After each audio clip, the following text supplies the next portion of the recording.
성경을 읽으면서 우리가 성경을 읽는 중요한 한 가지 눈이 있습니다. 그것이 무엇이냐면 성경은 우리의 인생을 되돌아보는 반성문이라는 겁니다. 성경에는 하나님께서 우리에게 주시는 은혜도 있고 또 우리에게 주신 경고의 말씀도 있고 그곳에서 자비와 사랑을 베푸시는 하나님의 축복도 있고 참 많은 것들이 있지만 하나님께서 그 모든 것을 우리에게 허락하시고 또 그것을 글로 남기게 하신 이유는 우리가 그것을 보면서 우리의 삶을 되돌아보라고, 반추해 보면서 우리가 복의 사람 그리고 하나님의 사람처럼 살아가기 위해서는 어떻게 해야 하는가를 다시금 새겨보라고 우리에게 주신 말씀이 성경, 하나님의 말씀입니다. 그렇기 때문에 하나님의 말씀은 마치 우리가 반성문을 읽듯이 읽어야 한다라는 것이죠. 로마서는 로마의 교회에 있는 교회 공동체, 교인들에게 쓴 우리 바울 선생님의 편지인데 이것 또한 우리가 반성문으로 읽어야 됩니다. 반성문으로 읽는다라는 것은 무슨 뜻일까요? 그 편지가 로마의 교회에게 쓴 편지이지만 동시에 우리 성은교회에게 쓰신 바울 선생님의 편지다라고 우리가 생각하면서 이 로마서를 읽어 나아가야 한다라는 것입니다. 교회 안에서 어떠한 일들이 생겨날 수 있고 초대교회 교인들은 어떠했는지라고 하는 정보를 아는 데서 끝나는 것이 아니라 로마 교회의 상황을 보고 그 로마 교회 안에서 성도들이 하나 되지 못하는 그 상황이 마치 우리 교회의 상황은 아닌가, 내지는 그 안에서 성도들 사이에 분란과 다툼이 있었다고 하는데 혹 우리 안에는 그러한 다툼이 없는가, 그러한 생각은 없었던가 라는 것을 되돌아보며 오늘의 나를 바꾸어 나아가는 데 있어서 중요한 역할을 하는 것이 이 성경의 말씀이고 오늘 나를 바꾸어내지 않는다면 이 말씀이 의미가 없다라는 것이죠. 그렇기 때문에 성경은 우리가 반성문으로 읽어야 한다라는 것입니다. 우리가 성경을 읽으며 오늘 로마서의 말씀을 이야기하면서 제가 로마 교회에 어떠한 문제가 있었고 어떠한 사람들이 서로 다툼이 있었다라는 것에 대해서 이미 설명을 해드렸는데 다시 한번 짧게 말하자면 교회 안에서 두 개의 서로 다른 공동체가 있었는데, 그러니까 둘로 나뉘어져 있었는데 교회가요, 율법을 알고 있는 유대교 기독교인들과 율법을 알지 못하는 이방인 기독교인으로 나뉘어져 있었다는 겁니다. 율법을 알고 있는 유대교 기독교인들은 히브리어를 읽을 줄 알고 그 당시 유다 땅에서 아람어를 사용했는데 아람어를 사용하는 사람들이었고, 로마 교회의 율법을 알지 못하는 이방인 기독교인들은 그리스어와 라틴어를 사용하는 사람들, 그러니까 언어도 다르고 문화도 다르고 그들이 가지고 있는 배경 지식이 완전히 다른 사람들이었다라는 것이요. 그러면서 이 둘 사이에 서로 갈등이 생겼고, 이 갈등에서 야, 내가 더 괜찮은 사람이야 라는 것을 말하기 위해서 유대인들이 자랑했던 게 무엇이냐면 우리는 할례를 받은 사람들이다, 우리는 아브라함의 자손들이다, 우리는 그러니까 원래부터 핏줄이 다른 사람이야, 뭐 이런 식으로 자기들을 다른 사람, 그러니까 이방인들 앞에서 드러내고자 했다라는 것입니다. 그 로마 교회에게 주신 말씀이 로마서이고 오늘 읽은 성경의 말씀입니다. 오늘 로마서 본문의 말씀은 사실 전혀 어려운 말씀이 아닙니다. 그런데 읽다 보면 알듯 하면서도 좀 어렵게 느껴지는 경우가 있습니다. 특별히 오늘 읽은 성경 본문의 말씀이 좀 어렵게 느껴졌다, 내지는 읽었기는 읽었는데 읽고 난 다음에 뒤돌아서니 이게 무슨 말인지 모르겠다 라고 하는 이유는 사실 글의 흐름, 그러니까 편지의 흐름에서 13절이 사실 17절 전이나 후에 위치해 있어야 되는데 갑자기 끼어든 것처럼 13절이 툭 들어와가지고 편지 글의 내용의 흐름이 한번 이렇게 끊어졌기 때문에 잠시 우리를 혼란스럽게 만드는 것 아닌가 합니다. 그래서 오늘은 먼저 오늘 성경 본문의 말씀을 쉽게 풀어서 여러분들에게 먼저 설명을 드리고자 합니다. 사실 바울의 이 편지는 내용이 너무나 분명해서 설교할 필요도 없이 이 본문 말씀을 쉽게 설명만 해드려도 더 이상의 설교가 필요 없을 정도로 아주 간결한 편지입니다. 제가 우리 로마서 강해를 시작하며 첫 시간에도 말씀드린 것처럼 편지는 기본적으로 구어체로, 그리고 딱 읽는 사람들이 딱 읽고 금방 이해할 수 있는 내용이 편지여야 하는데 그 편지 글을 너무 복잡하게 설명할 필요가 없습니다. 그래서 이걸 그냥 풀어서 설명만 해드려도 더 이상 제가 설교를 할 필요가 없습니다만, 또 너무 이렇게 편지를 잘 풀어 헤쳐서 이해하기 쉽게 말씀드리고 설교를 끝마치면 뭔가 제가 직무유기를 하는 것 같아서 이 말씀을 좀 여러분들에게 잘 적용할 수 있도록 우리 함께 나누도록 하겠습니다. 오늘 성경 본문의 말씀은 요약하면 이렇습니다. 쉽게 표현하면 이렇습니다. 교회 안에는 구약 성경의 율법을 잘 알고 있는 유대인들이 있습니다. 유대인 기독교인들이 있고, 또 구약 성경의 율법을 모르는 이방인 기독교인들도 있습니다. 유대인 기독교인들이든지 이방인 기독교인이든지 율법을 알고 있든지 율법을 모르든지 간에 이 둘은 모두 다 하여간에 죄를 짓는 사람들입니다. 율법을 알고 죄를 짓는 사람은 어떻게 되겠습니까? 율법을 알고 있기 때문에 율법을 잘 지켜내는 사람도 있겠지만, 율법을 알고 그 율법을 거스르는 죄를 짓는 사람도 있습니다. 그렇게 된다면 그 사람은 그가 알고 있는 그에게 주신 율법에 따라서 하나님으로부터 심판을 받을 것입니다. 율법을 알지 못하는 사람들이 있습니다. 율법을 모르고 있는 사람이 율법을 모르지만 그래도 율법을 마치 아는 사람처럼 잘 살고 있는 사람도 있는가 하면, 율법을 모르고 죄를 지은 사람들도 있습니다. 율법을 모르고 죄를 지은 사람은 율법과 관계없이 죄를 지었으니까 분명히 망할 것입니다. 그런데 율법을 알지 못했는데도 불구하고 율법의 규정들을 잘 지키는 사람들도 꽤 많이 있거든요.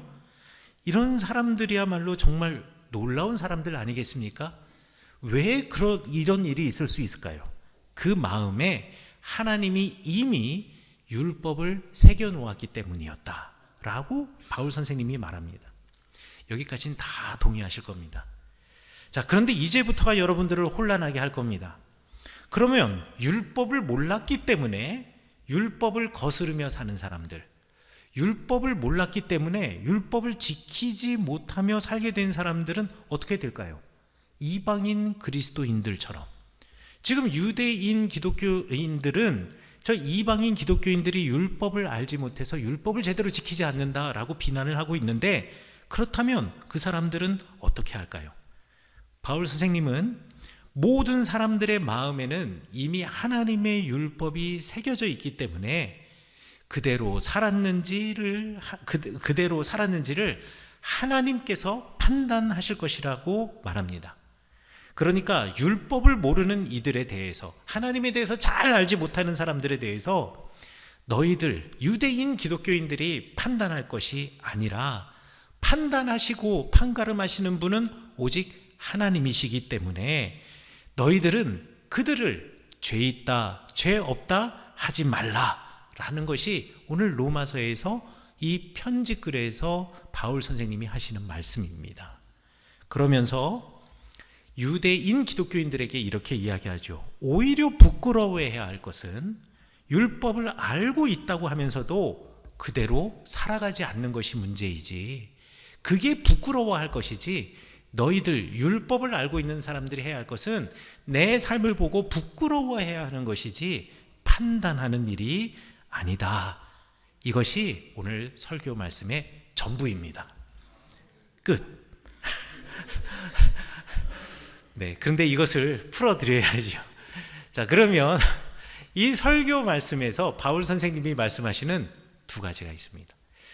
자, 바울 선생님의 이 편지만으로도 충분하지만 두 가지를 여러분에게 말씀드리고자 합니다. 바울 선생님은 첫 번째 이렇게 말씀하십니다. 판단하지 말라. 판단하지 말라.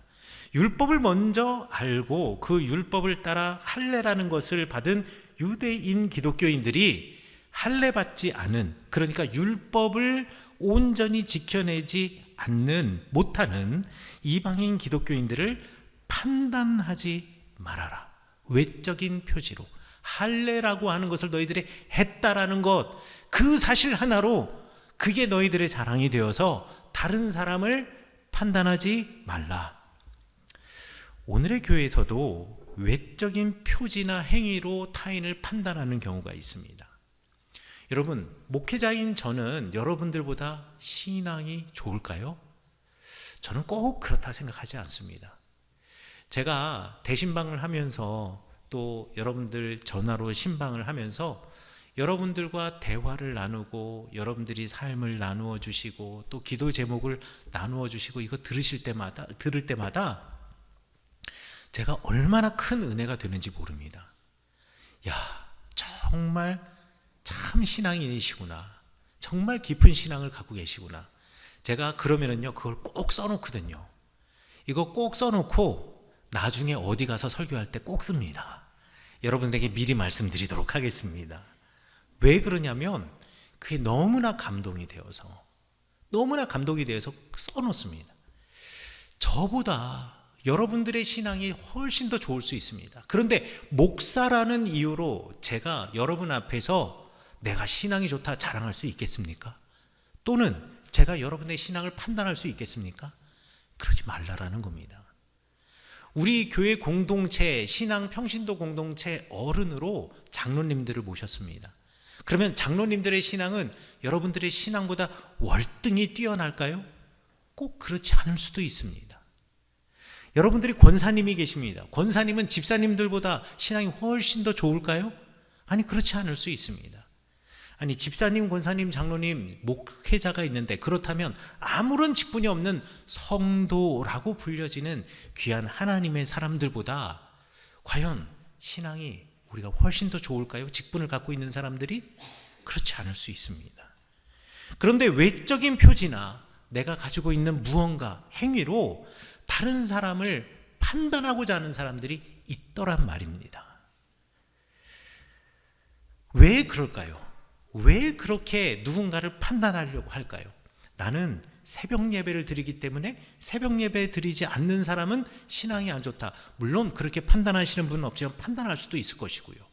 나는 속회를 열심히 빠짐없이 잘하고 있는데 그렇지 않는 사람을 신앙이 없다, 부족하다 판단하실 수도 있을 겁니다. 그러나 이러한 판단을 하지 말라라고 이야기합니다. 그게 왜냐하면 이렇게 판단하는 사람의 마음속에는 내가 그보다 훨씬 더 우월하다라는 우월감을 내가 가지려고 다른 사람을 판단하는 거라는 것이죠. 그런데 이것은 하나님이 원하시는 일이 아니라는 것입니다. 판단과 판가름은 우리 하나님이 하시는 거지, 우리가 이 땅에서 해야 할 것은 거룩한 나눔이요 사랑이라는 것을 바울 선생님은 말씀하고 계시는 겁니다. 우리 교회에서도 우리 일부 예배 때는 우리가 애찬을 함께 하거든요. 영상에서 미리 애찬에 대한 안내를 해드립니다. 애찬을 하면서 우리가 성찬과 똑같은 형식을 가지고 애찬을 합니다. 그런데 그것을 성찬이라고 부르지 않고 애찬이라고 부르는 이유가 있습니다. 여러분들이 그것에 관심을 가지셨는지 갖지 않으셨는지 모르겠지만 제가 애찬이라고 표현을 쓰는 이유가 있습니다. 왜냐하면 감리교 교리와 장정에 의하면, 그리고 기독교 세계, 전 세계 기독교에 공통된 규칙이 있는데 무엇이냐? 성찬은 세례받은 이들이 참여하는 것이라는 거죠. 그렇게 되면 함께 예배드리고 있는데 아직 세례받지 못한 이들은 이 거룩한 하나님의 식탁에서 배제되어야 하는 사람일까요? 저는 그렇게 생각하지 않습니다. 우리 예수님께서는 이 땅에 오셔서 사람들이 자격 없다 하는 그들을 식탁으로 부르셨고 그들과 함께 식사하셨습니다. 그래서 율법을 잘 알고 있다라고 하는 바리새 사람들이나 서기관들이나 율법 학자들은 이런 예수님을 죄인과 세리와 함께 식탁을 나누는 사람이라고 비난하셨습니다. 그러나 예수님의 마음은, 하나님의 마음은 그들과 함께 있으셨습니다. 저는 그래서 이 거룩한 식탁에는 사람들의 자격을 나눌 이유가 없다라고 생각을 합니다. 하지만 제가 감리교회 목사이고 개신교회 목사이고 기독교인이기 때문에 우리가 만들어 놓은 전통과 규칙은 지켜야 하므로 저는 성찬이라 부르지 않고 애찬이라고 부르고, 이 애찬에 그가 세례를 받았던 받지 않았던 어떠한 상태이든 모두 다 함께 참여하실 수 있도록 하는 것입니다. 왜냐하면 이 세례가 한 사람의 신앙과 한 사람의 자격을 판단하는 기준이 되는 오류를 범할까 봐 그런 것이죠. 우리는 이런 것들로부터 자유로워야 합니다. 그리고 내가 누군가를 나의 외적인 표지로 판단하기보다는 우리가 모두가 하나님이 창조하신 아름다운 사람이기에 서로를 어떻게든 포용해주고 어떻게든 이해해주고 어떻게든 공감해줘야 하겠습니다. 바울 선생님이 말씀하신 것이 바로 그것입니다. 제가 예전에 목회하던 교회에서 한 분 권사님이 저한테 이제 예배가 끝나고 난 다음에 진지하게 신앙 상담을 하러 오셨어요. 신앙 상담을 하러 오신 이유는 이겁니다. 어머님이 병에 걸리셨습니다. 치매에 걸리신 거예요. 그래서 이제 어머님이 딸도 제대로 못 알아보세요. 가끔씩 알아볼 때가 있는데 그때를 제외하고는 대부분 딸도 못 알아보는 겁니다. 그런데 그 어머님이 신앙이 너무 좋으셨거든요. 새벽 예배도, 그리고 주일 예배는 물론이요, 항상 성경 말씀 보시고 정말 좋으신 분이셨거든요. 그런데 치매에 걸리시면서 점점 기억을 잃어가시면서 이제 예배하는 것도 잃어버리고 그 다음에 내가 예수 그리스도라고 하는 그분도 잊게 된 것입니다. 그러면서 이 권사님께서 너무 걱정이 되어서 저한테 물어보시는 거예요. 어머님이 이제 이렇게 편찮으셔서 예수님도 모르게 되었는데 우리 어머님 이렇게 돌아가시면 구원을 얻으실 수 있을까요? 하나님의 나라에 갈 수 있을까요? 그렇게 질문하시는 겁니다. 그래서 제가 이렇게 대답해 드렸습니다. 사람이 하나님 품에 안기는 여러 가지 일들이 있고 죽음을 맞이하게 되는 여러 가지 원인들이 있는데, 어떤 사람이 심한 병에 걸려서 만약에 죽게 되었다. 그러면 그 사람은 하나님의 나라에 갈 수 있을까요? 없을까요? 병에 걸렸다라는 사실, 그리고 그 병으로 죽음에 이르게 되었다라는 사실로 하나님 나라에 갈 수 없다라고 말을 하는 사람은 아마 전 세계 단 한 명도 없을 것입니다. 병이라고, 생로병사라고 하는 것은 사람이 인생의 길을 걸어가면서 자연스럽게 맞이하게 되는 우리 삶의 어찌 보면 일부입니다. 그런데 치매라는 것도 그러한 병 중에 하나였던 거죠. 그러니 그 병에 걸려서 내가 하나님을 지금 잃어버렸다라는, 지금 하나님이 어떤 분이시고 예수님이 어떤 분이시라는 것을 잊고 있다라는 그 사실 자체로 그 사람의 인생 전체가 지워질 수가 있는 것이 아닙니다. 하나님은 그 사람의 존재를 보시는 것이지. 그런데 이 권사님 주변에 사람들이 옆에서 꼭 이렇게 얘기하는 사람이 있다라는 겁니다. 우리가 이제 나중에 제가 설교할 때 또 말씀드리겠지만 로마서 10장에 가면 10장 10절에 이런 말씀이 있습니다. 사람이 마음으로 믿어 의에 이르고 입술로 시인하여 구원에 이른다고 했는데, 우리 어머님이 치매에 걸리셔서 입술로 하나님을, 우리 예수님을 우리 주인이라고 고백하지 못하니 구원을 받지 못하는 것 아닐까요? 옆에서 그렇게 말하는 사람들이 있으니 내 마음이 막 흔들리기 시작하는 겁니다.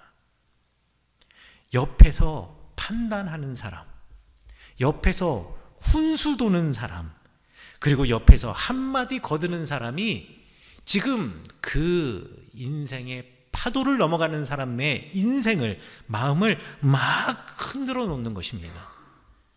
그때 바울 선생님께서 하신 말씀을 기억하셔야 합니다. 모든 것은 하나님이 판단하십니다. 그렇기 때문에 우리는 하나님의 자비로우신 판단을 구하는 사람이지 우리가 판단의 주체가 되어서는 안 된다라는 것입니다. 우리가 말씀을 가지고 사람을 사랑하는 것이 아니라 사람을 판단하기 시작할 때 우리는 하나님의 자리에 앉고 왕이신 하나님의 그 의자에 왕의 자리에 앉아서 우리가 하나님 역할 놀이를 하게 되는 것입니다. 이래서야 되겠습니까? 뭐 이건 좀 거창한 이야기일지라도 우리 바로 옆에 계신 분들에게도 여러분 말씀 잘 하셔야 돼요. 오늘 아름답게 입고 오셨는데 오늘 교회에 오시느라고 정말 평소에 입지도 않는 옷, 평소에 하지도 않는 장신구를 하고 오셨는데 오늘 귀걸이가 옷이랑 안 어울린다 이런 말씀하시면 안 돼요. 보시면 늘 칭찬하시고 그리고 늘 아름답다 말씀하셔야 됩니다. 그런데 더 중요한 것은 무엇이냐면 칭찬을 하더라도요 그의 외적으로 보이는 무언가를 칭찬하시는 것이 아니라 그의 존재가 아름답다라고 칭찬하실 수 있어야 된답니다. 그의 외적인 조건으로 칭찬을 하게 되잖아요. 그럼 이게 그 유명한 가스라이팅이 되는 거예요. 그 사람을 그렇게 만들어 버리는 거예요. 그렇게 만들려고 강요하는 거예요. 다만 칭찬이라고 하는 도구를 통해서. 하지만 그 존재를 아름답게 여기고 그 존재의 아름다움을 이야기하잖아요. 그러면 그 사람은 그것이 삶의 힘이 되는 것입니다. 우리 옆에 계신 분들과 한번 인사해 봅시다. 너무 아름다우십니다. 그냥 뭐 때문에 아름다운 게 아니라 존재가 아름답다라고 말씀하시고 판단하기보다는 칭찬하시는 여러분 되시기를 간절히 축원합니다. 두 번째 바울 선생님이 말씀하시는 것은 무엇이냐? 지식과 삶을 조화시켜라 라는 것입니다. 지식과 삶을 조화시켜라. 우리 바울 선생님께서 뭐라고 말씀하셨냐면 율법을 알지 못하는 사람들에게는 하나님께서 이미 그 마음속에 율법을 새겨 놓으셨다라고 이야기를 합니다. 이 말이 조금 논리적이지 않은 것 같아요. 아니 율법을 알지 못하는데 율법이 이미 그의 마음속에, 아니 율법을 들어본 적도 없는 사람인데 그 사람의 마음속에 율법을 이미 하나님이 새겨 놓으셨다?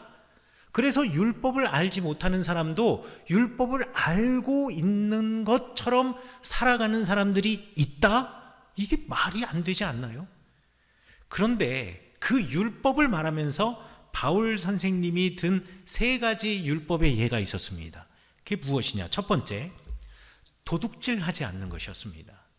도둑질하지 않는 것은 단지 타인의 재산을 침해하고 그것을 빼앗고 소유를 강탈하는 것만을 이야기하는 것이 아니라 타인의 권리, 그러니까 그가 행복할 권리, 그가 자유로울 권리들, 이런 것들을 빼앗아서 공동체의 질서를 흐트러뜨리는 일체 행위들을 바로 도둑질이라고 부릅니다.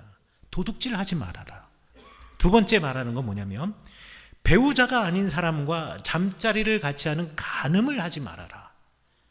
그리고 세 번째는 마땅히 드려야 하는 것, 마땅히 주어야 하는 것, 이것을 숨기거나 좋지 않은 것으로 대체하지 말아라. 예를 들어 드릴게요.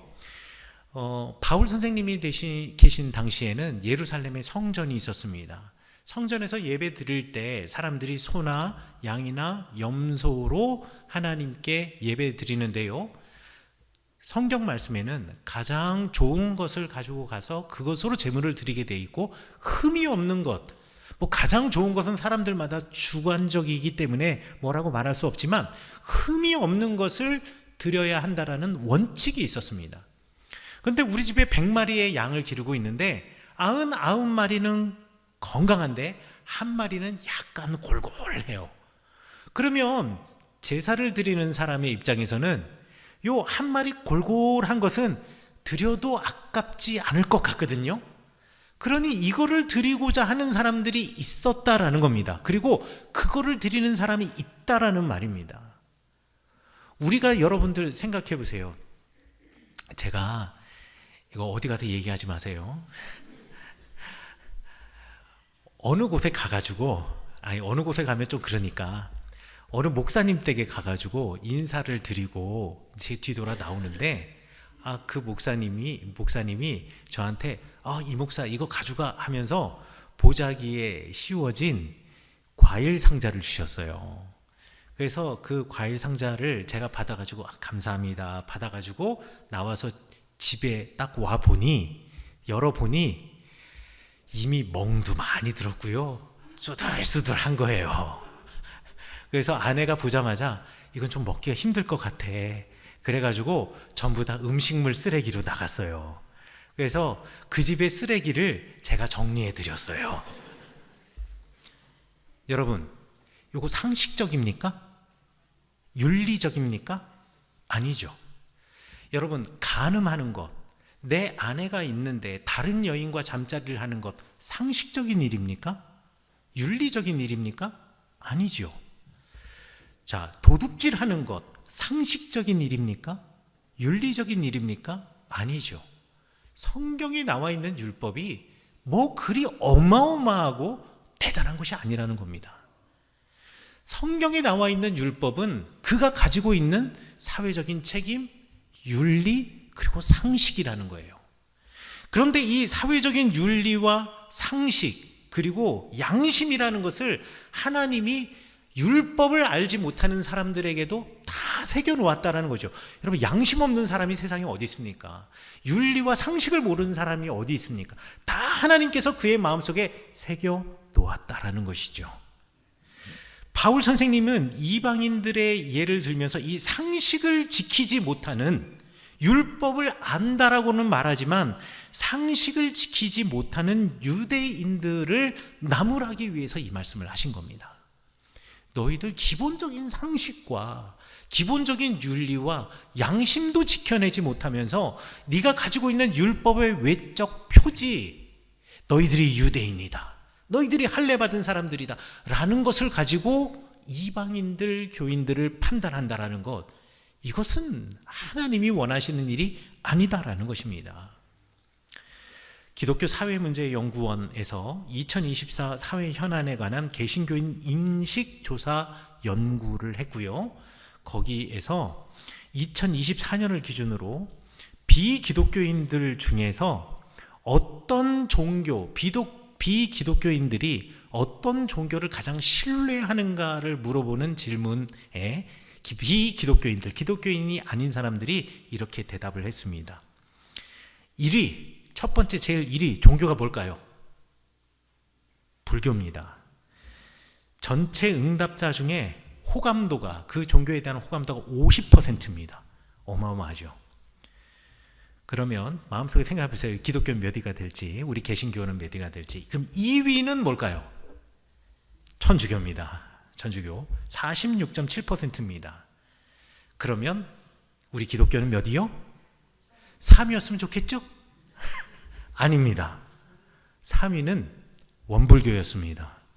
18.8%였습니다. 그 다음이 기독교였습니다. 그런데 기독교의 수치가 누구랑 똑같은지 아세요? 어느 종교랑? 천도교하고 똑같습니다. 여러분 주변에 천도교 신자 만져보신 적 있으세요? 별로 없을 거예요. 그런데 그 종교와 기독교, 우리 개신교, 기독교 중에서 우리 개신교를 기독교인이 아닌 사람들은 같은 수준으로 본다라는 겁니다. 심지어는요, 기독교인들, 개신교인들한테 물어봤습니다. 당신은 교회를 얼마나 신뢰하십니까? 몇 퍼센트가 신뢰한다고 대답했을 것 같습니까? 그래도 내가 지금 예배 드리고 있는 교회잖아요. 그럼 한 7, 80%는 돼야 될 것 같잖아요. 100%까지는 좀 그래도 50%밖에 안 됩니다. 심지어는 개신교인들 사이에서도 교회에 대한 신뢰도가 이렇게 낮은 거예요. 왜 교회에 대한 신뢰도가 이렇게 낮을까요? 물어보았습니다. 여러 가지가 있어요. 항목들이 되게 많습니다. 전도를 너무 많이 해서, 그리고 너무 지나치게 해서, 그리고 이거 되게 재밌는 건데, 배우자, 그러니까 이 신앙을 가지고 있는 남편이든 아내든 교회 가면 안 와서 별의 것들이 많아요. 맨날 교회만 가서 이런 거 많은데, 여러분 이 중에서 72%가 교회를 신뢰하지 않는 이유를 뭐라고 했느냐? 여러 가지 항목 중에서 한 4가지를 합쳐보면 결국 같은 카테고리로 묶을 수가 있는데 그게 72%라는 거예요. 총 합쳐서. 교회 다니는 사람들은 정직하지 않아서, 교회 다니는 사람은 사회적인 책임이 결여되어 있고 자기들만 알아서, 교회 다니는 사람들은 자기들만 맞다고 독선적으로 이야기해서, 교회 다니는 사람들은 그래서 차별과 다른 사람을 혐오하기 때문에 라고 응답한 사람이 72%였습니다. 여러분, 이거 종교적인 지적이 아니에요. 전부 다 윤리적이고 상식적이고 사람이 이 땅에서 지켜야 할, 종교를 떠나서 모든 사람이라면, 보편적인 인간이라면 지켜야 할 기본을 교인들이 내지는 교회가 지키지 못한다라고 비기독교인들이 생각했다라는 것입니다. 왜 이런 생각을 했을까요? 기독교인들이 특별히 이렇게 나쁜 사람들만 모여 있을까요? 아니요, 그게 아니라 제가 생각하기는 기독교인들이 알고 있는 지식과 그들의 삶이 너무나 괴리되어 있기 때문에, 적어도 기독교인이라면 이렇게 살 것이다 라고 생각하는 그들의 상식적인 기대와 너무 동떨어져 있는 삶을 우리가 살아가고 있기 때문에 이러한 초라한 성적표를 받았던 것이 아닌가 싶습니다. 알지 못해서 그릇된 길로 가는 경우들도 있지만, 내가 알고 있는 그 지식, 알물, 판단의 도구로 쓸 뿐, 자기를 높이는, 누군가를 판단하고 자기를 높이는 도구로만 쓸 뿐, 내 삶이 되지 못해서 이런 평가를 받는 것이 아니었던가. 그러면 율법을 알고 있는 유대인 기독교인들이 로마 교회에서 당연히 해야 할 일은 무엇일까요? 바울 선생님은 이렇게 말씀하십니다.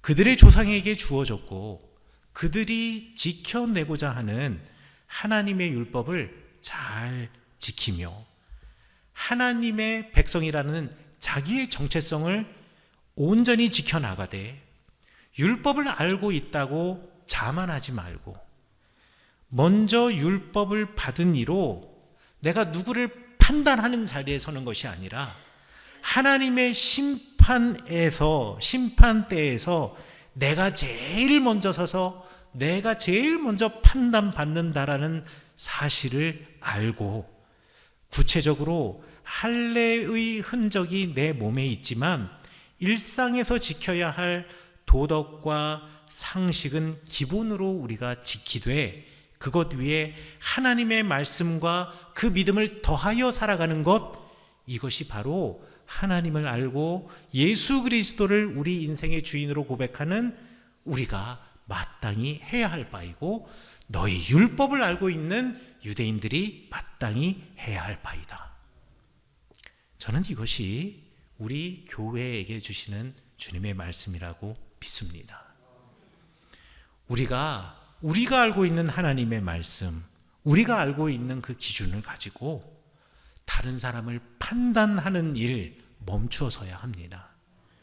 우리가 이것은 왕이신 하나님의 자리에 우리가 앉아 우리가 재판장이 되려고 하는, 이것은 교만입니다. 그래서 우리는 왕의 자리에서 내려와야 합니다. 그리고 우리의 지식과 우리의 삶을 조화롭게 일치시켜서 입으로만 하나님의 말씀과 그리고 옳음을 이야기하는 것이 아니라 그의 삶으로, 우리의 삶으로 하나님의 말씀을 이 땅에서 구현해내는 주의 사람이 되어야 하겠습니다. 나에게는 엄격하고 그리고 그에게는 사랑을 주면서 그에게 하나님의 자비가 있기를, 그의 부족함을 나의 사랑으로, 내가 알고 있는 하나님의 말씀으로 채워주고 세워주고 함께 걸어갈 때, 그리고 마땅히 지켜야 할 사람의 도리와 상식을 지키며 양심에 따라 하나님의 말씀을 그 위에 세워나갈 때, 우리는 책망받는 교회가 아니라 진정 하나님의 교회가 될 줄 믿습니다.